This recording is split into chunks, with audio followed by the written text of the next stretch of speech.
Please welcome. Happy voting day. I hope that you got yourself out to the polls and that you have voted and that you have made your voice heard, because that is probably one of the most powerful rights that we have in this country, the right to vote. And sometimes it's a privilege, sometimes it's a right, but you got to do it. So if you're watching this and you haven't voted, turn it off and go vote.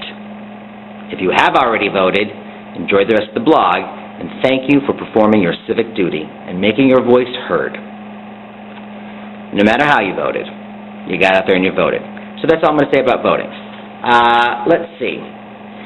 I'm sort of, in the midst of a bunch of different things going on right now. The most pressing is my friend's health, and those cards, they still are coming in. More here, too. More. I got a lot. Just so much. So much. I just want to show this real quickly also about my vote yes on Prop 8. They put Obama on it to be sort of a little bit misleading.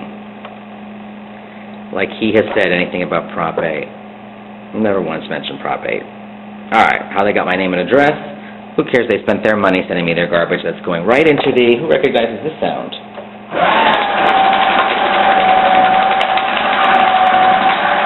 41 cents it cost them to mail that to me in the shredder. Thank you. Happy to take your 41 cents.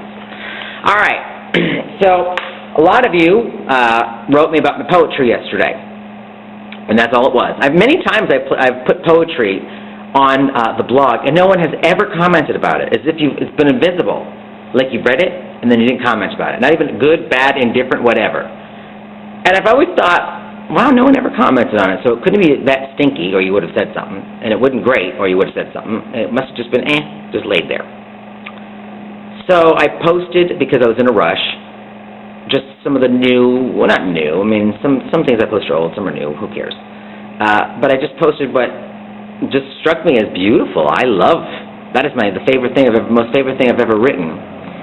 And some of you jumped the bandwagon and went, oh my God, your friend is dead, or what's going on? Are you going to jump? People said they thought I was committing suicide. Let me tell you right here, right now with this blog, and look closely. I will never commit suicide, and I'll tell you why. A very dear friend of mine named Peter Del Vecchio, many years ago, said, suicide's not for me. And I said, well, you make it sound like right now, of course you're fine. And, you've never thought of it, or you've never been in a situation, perhaps, where that was an alternate, whatever. He goes, now I've been there, and it's still not for me. I said, well, why? He goes, well, over there, I don't know the players.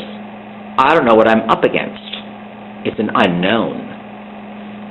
Here, I know the players. I know the faces, and I know what I'm up against.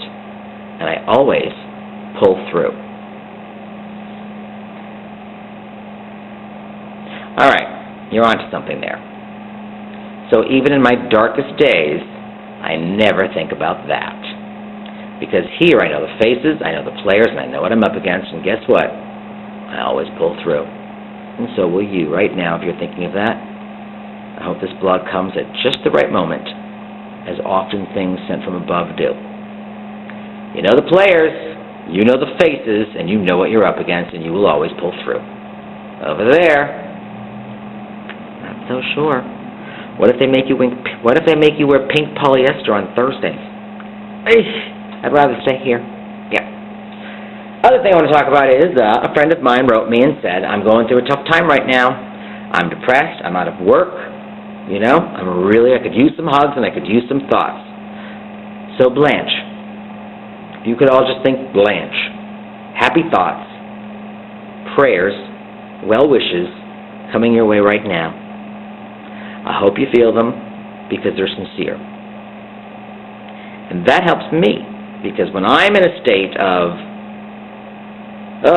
the world's crashing in around me and I'm stressed, the best way for me to get out of myself is to think of someone else.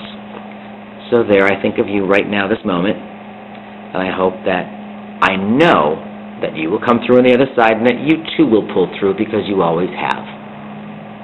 What's that? There's a saying that we like to say here around the colony, and it's attributed to somebody named Anonymous, which is an interesting name. What kind of mother would name their kid Anonymous? But anyway, that's the author. And it says, when you come to the edge of everything you have known, one of two things will always happen. You will step onto solid ground, or you'll be taught to fly. I like that. Fly, little colony, fly, and fly your asses to the poles if you haven't been there. Love you. See you tomorrow.